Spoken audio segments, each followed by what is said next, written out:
민주주의와 자유를 향한 꺼지지 않는 불꽃, 언제나 뜨거운 호남을 만나보는 시간. 안녕하세요. 호남호남인의 김유정입니다. 황금도 명예도 사랑도 다 실속. 내 한 가지 소망은 조선 냄새나는 위대한 예술을 하고 싶은 것뿐이요.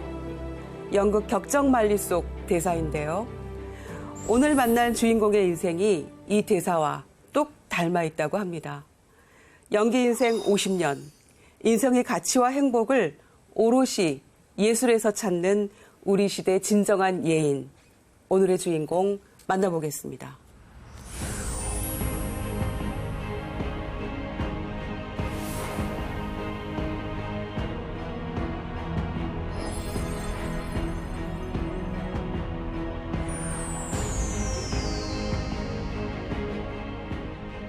선생님 안녕하세요. 안녕하세요. 네, 어서 오세요. 아유, 귀한 시간 내주셨네요. 예, 반갑습니다. 네, 제가 방금 말씀드린 네. 그 연극 격정말리 대본도 직접 쓰시고 예. 연출도 직접 다 하셨다고요. 그렇죠. 제가 이제 극단을 대표로서 운영을 하고 배우로도 출연을 했지만 예, 작품도 직접 쓰고 연출도 하고 제작도 하고 배우이시고요. 연출가, 극작가, 또 국립극장장, 네. 또 문화부 장관까지 지내셨잖아요. 정말 예. 다양한 직함을 가지고 계시는데 어떻게 불리는 게 제일 좋으세요? 적절한 게 없어서 제가 그냥 편하게 광대라고 불러다오 그렇게 얘기를 합니다.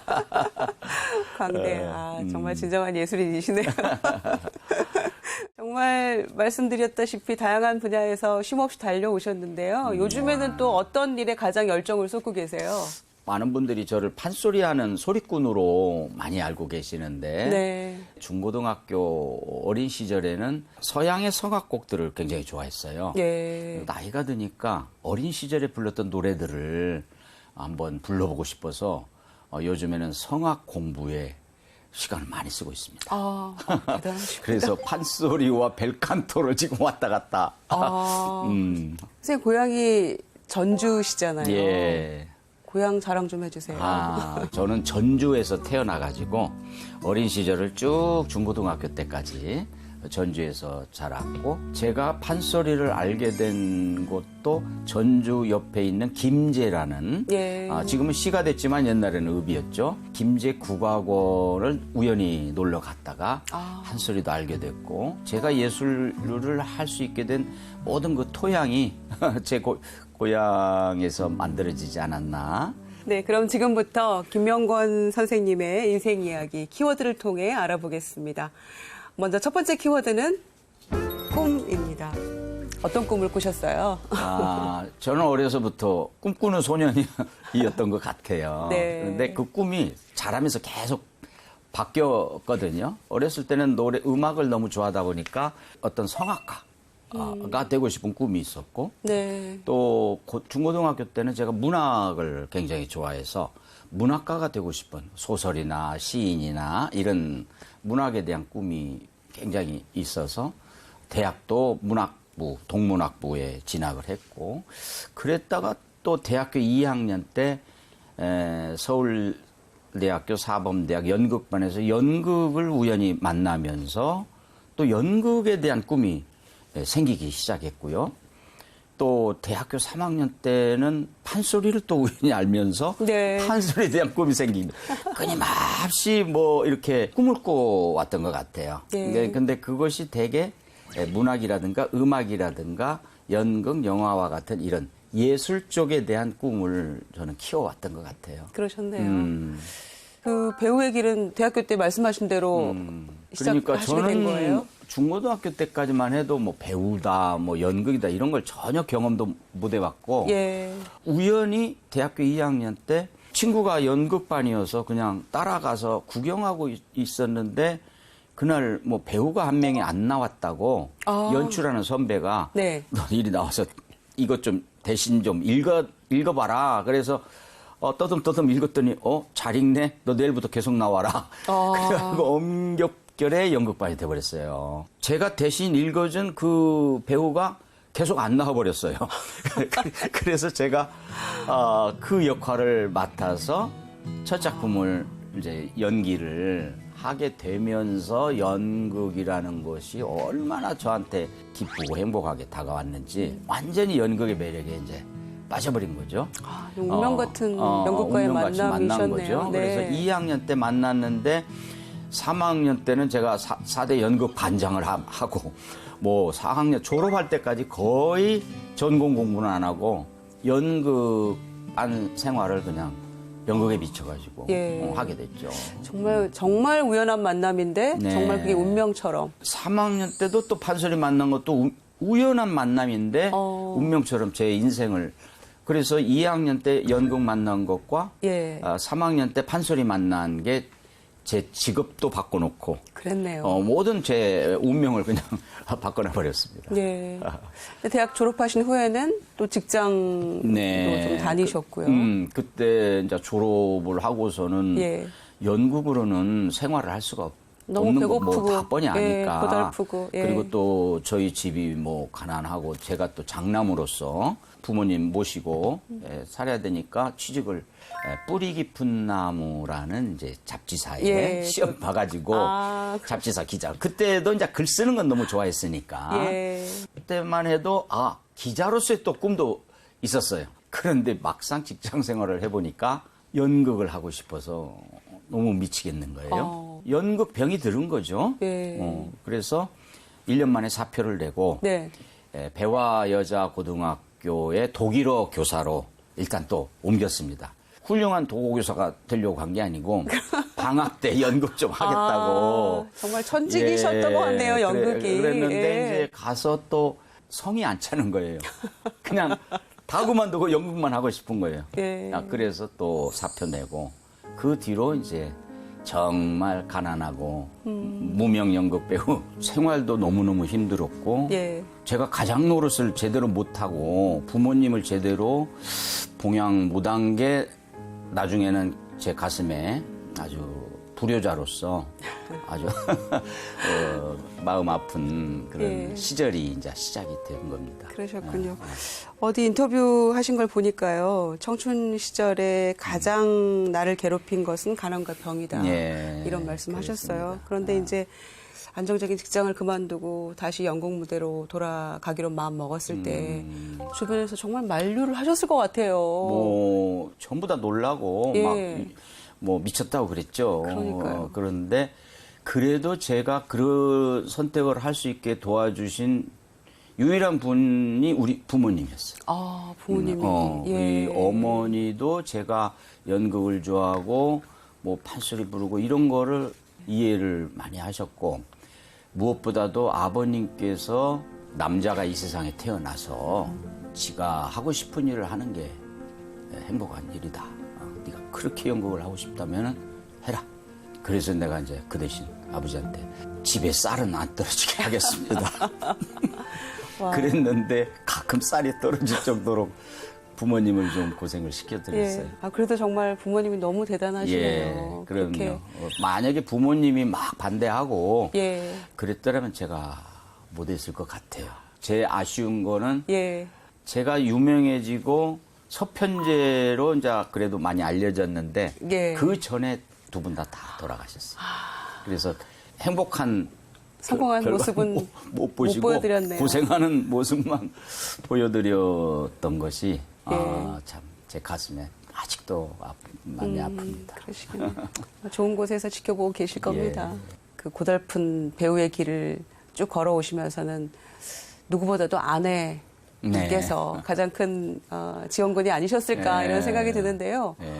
아니 14년 만에 결혼하시고 나서 첫 월급 봉투를 주셨다고요? 28, 9살 그 무렵에 배화여고 교사 독일어 선생님으로 네. 갔다가 이제 그만두고 예. 연극만 한다고 이제 하는데 제가 연극 할 때마다 그때 이제 가르쳤던 여학생들이 예.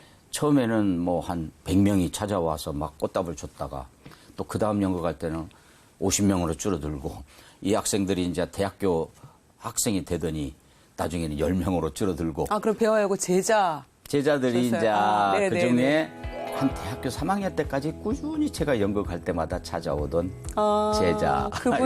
그분이 지금의 그래서 이제 예. 본인은 학생 때 1학년 때부터 나를 이제 이렇게 좋아했던 거지만 결혼이라는 거는 너무나 어려운 문제니까 그때는 제가 미래도 암담하고 돈도 없고 지금 뭐 거지 같은 사람이다. 연극을 하기는 하지만 네. 어떻게 될지 모르고 가장으로서 남편으로서는 나는 자격이 없다. 이제 그렇게 했더니 왕을 사랑하면 왕비가 되고 거지를 사랑하면 거지 아내가 되는데 나는 거지 아내가 돼도 좋다. 뭐 그 말에 이제 그 와. 용기를 내서 그래 좋다 해가지고 처갓집 분들도 다 반대를 했죠. 근데 다 설득을 해서 결혼을 했는데 정말 결혼하고서부터는 정말 가난한 연극 배우 겸 극단 대표 너무너무 어려운 시절을 같이 이렇게 얼마나 겪어줬죠. 고생이 많으셨겠어요. 뭐 극단이라고 해도 뭐 돈을 버는 것도 아니고 돈이 모자라면 내가 갔다가 어떻게 제작도 하고 막 이러니까 그 뒷바라지를 40대가 다 되도록. 그러니 예. 결혼 14년 만에 첫 월급 봉투에 그렇죠. 제가 얼마나 우셨겠어요. 그동안에는 이제 월급 없이 사는 프리랜서 생활을 보다가 국립극장장이 됐을 때. 네. 그때가 2000년이거든요. 그러니까 예. 제가 86년에 결혼해서 2000년에 처음으로 월급 봉투라는 걸. 그러니까 14년 만이 맞네요. 근데 예. 그때는 봉투가 있었어요. 이게 봉투에다 이렇게 누르스로만 담아서, 봉투에다가 예, 뭐 예. 이렇게 써서 예. 건졌더니 막 펑펑 울더라고요. 어떠셨어요? 저도 뭐 좀 같이 울지 뿌듯했죠. 않으셨어요? 저도 눈물이 뭐 시큼하고. 사모님이 안 계셨더라면 오늘날의 김명곤도 없다. 그건 맞으시죠? 그거는 맞는 말씀입니다. 그건 뭐 예. 저도 인정하고 예. 사실은 내 생명의 은인이기도 하다고 나는 생각하거든요. 아, 그러세요? 왜냐하면 제가 이제 오랫동안 남모르게 결핵을 앓았는데 그 결혼할 때까지도 뭐 치료를 제대로 못하고 굉장히 그거를 또 십몇 년만을 결핵을 앓고 있었어요. 그 모든 걸 아시면서도 결혼하시고. 그렇죠. 그러고서 이제 결혼하고서 치료를 집중으로 같이 도와주고 막 하면서 결혼하고서 몇 년간은 환자 데리고 사는 간호사 같이 지금은 20대, 30대 때보다도 훨씬 더 건강하게 잘 지내고 있어요. 평생 업고 다니셔야 되겠는데요. 네, 두 번째 인생 키워드는 열정입니다. 열정을 꼽아주셨는데요. 열정, 어떤 의미가 있으세요? 꿈을 키우는 동안에는 정말 다른 거 생각 못하고 막 거기에 빠져들어서 그야말로 열정을 바치는 그런 성격이에요. 완전히 몰입하시는 네, 거죠. 그 그러니까 부분은. 다른 거 잘 계산을 못하고 예. 판소리를 좋아한다 하면은 막 판소리에 미쳐서 오나가나 생각이 판소리에 막 꽂혀가지고 어떻게 하면 잘 부를 수 있나. 뭐 연극에 미치면 이제 완전히 연극 생각으로 그러다 보니까 그러한 열정이 나이가 들어가니까 점점 그런 열정이 좀 희미해지고 사그라들기도 하고 그런 경우가 있더라고요. 예. 그래서 죽을 때까지 그런 열정을 잊지 말아야 됩니다. 내 가슴 속에 끊임없이 새로운 열정이 솟아나도록 살아야 되겠다. 그런 의미에서 제가 열정이라는 걸 선택을 했습니다. 그 열정으로 1983년 작품이죠. 이장호 감독의 바보선언. 이제 영화 첫 영화 작품이셨어요? 그렇죠. 주인공으로 첫 캐스팅되셨는데. 영화는 아니고 예. 바로 그 전 영화에서 아주 단역 배우로 일송정 푸른 소리라는 독립군 영화인데 네. 이장호 감독은 그때는 가장 최고의 감독이었죠, 우리나라. 그런데 제가 공연하는 연극 작품을 보러 왔었어요. 이분이 이제 보고서 만나자. 바로 영화사에서 연락이 와서 만났더니 무대에서 봤을 때는 키가 커 보이더니 왜 이렇게 작아? 뭐 하면서 카메라 테스트 겸해서 예. 독립군 병사 역할을 하나 잠깐 해볼 생각이 있느냐. 그래서 예. 나도 영화를 경험하고 싶었으니까. 예. 그래서 이렇게 해서 이제 첫 영화는 뭐 아주 작은 역할로 했다가 바로 두 번째 영화를 하는데 바로 주인공으로 그러셨네요. 캐스팅을 해줬어요. 연극 무대에서 직접 가보시고 캐스팅 단역으로 하시고 그래서 이제 그리고 바로 주연으로 예, 영화 하면서 이장호 감독하고는 뭐 거의 형제처럼 친해져가지고 네. 그 뒤로도 이장호 감독하고는 여러 작품을 같이 할 수 있게 됐어요. 두 분의 만남도 운명 같고요. 케미가 한마디로 잘 맞으셨을 것 같아요. 맞았어요. 90년대에는 저도 잊을 수 없는 임권택 감독님의 네. 서편제. 거기서 이제 소리꾼 유봉 역할을 맡으셨잖아요. 네. 그 송화 역할을 맡으셨던 오정혜 씨도 저희 호남인에 출연을 해주셨었는데. 네. 근데 이 지금 서편제도 선생님이 직접 시나리오를 그렇죠, 쓰셨다고요. 그렇죠. 그러니까 어느 날 임권택 감독님이 감독을 하는 개벽이라는 영화에 출연 의뢰가 왔어요. 예. 감독님한테 당돌하게 예. 다른 사람의 목소리로 한 적이 없는데 저 노래를 제가 좀 직접 부르면 안 되겠습니까? 그랬더니 감독님이 놀래가지고 이런 그러더니 연출반한테 녹음실 잡아가지고 한번 들어보자. 예. 그래서 녹음실에서 제가 부르는 걸 들으시더니 더 잘 그러네? 부르네? 예. 이걸로 쓰자. 해가지고 그때 제가 판소리를 하고 연극도 하고 뭐 하는 사람이라는 걸 알으셨죠. 그러셨네요.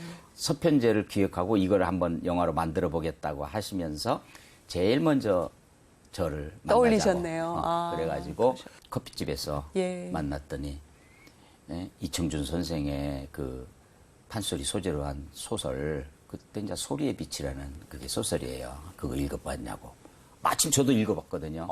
읽어봤다고 그랬더니 그거 시나리오를 김 선생이 쓰고 주인공도 하면 내가 그 영화를 할 것 같고 못한다고 하면 내가 못할 것 같은데 어떻게 생각하느냐. 이게 협박이지. 두말 없이 그 자리에서 네 하겠습니다. 그 대망의 서편제가 탄생을 했군요. 판소리를 공부하면서도 이런 거를 영상으로 언젠가는 하고 싶은 꿈이 있었는데 그 꿈을 감독님을 통해서 이룰 수 있게 된 거죠. 예. 정말 기가 막힌 두 분의 만남이 아니셨나 싶어요. 예. 그것도 운명적인 만남이었던 것 그러네요. 같아요. 서편제 하면 사실은 그 세 사람이 쭉 이렇게 걸어오면서 네. 진도 아리랑 부르는 예, 그 장면. 예. 잊을 수가 없는 기억에 가장 남는 장면이거든요, 저도. 그렇죠. 시간도 꽤 5분 이상 길었던 것 그렇지, 같아요. 6분 몇 초 같아요. 예. 그런데 이게 원래 대본에 없었어요? 저희도 그 장면이 그렇게 관객들에게 화제가 될 줄은 몰랐죠. 완도에서 배 타고 이제 청산도라는 그 섬에서 찍자 해가지고 이제 청산도에서 짐을 풀고 여관방에서 모여서 연출부하고 회의를 하는데 예. 판소리로만 계속 영화가 이렇게 진행되니까 좀 너무 무겁고 어둡고 그런데 중간에 한 번쯤 기분 전환하고 조금 풀어주는 장면이 있으면 좋을 것 같습니다. 지금 예. 시나리오는 없지만. 예, 신나게. 아니 뭐 예. 그런 게 뭐가 있어요. 그래서 지금 약장사한테 쫓겨난 뒤에 이제 셋이서 이렇게 걸어가는 장면에서 진도아리랑을 한번 부르면 좋겠습니다. 그랬더니 그거 어떻게 부르죠? 그래가지고 자고 있는 오정혜를 깨워가지고 감독님 앞에서 이렇게 들려드렸어. 이 예. 진도아리랑이라고 하면은 이쪽 남녘 이쪽에서는 가장 쉬운 민요고 예. 누구나 아는 민요니까 이거를 한 번쯤 이렇게 풀어가면서 하면 좋겠습니다. 그랬더니 너무 좋겠다 해가지고 저는 이제 돌아와서 이 영화에 맞는 가사로 조금 고치고 다음날 감독님이 새벽같이 일어나서 장소를 둘러보다가 저기 꾸불꾸불한 요 길이 있는데 예. 세 사람이 저기서부터 여기까지 오는 거를 한번 한 카트를 해봅시다.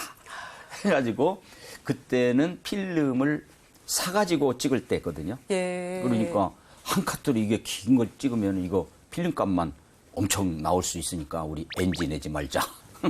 해가지고 연습 2번 하고 세 번째 오케이 난 장면이 그거야. 그렇게 해서 그 명장면이 탄생을 하게 된 거네요.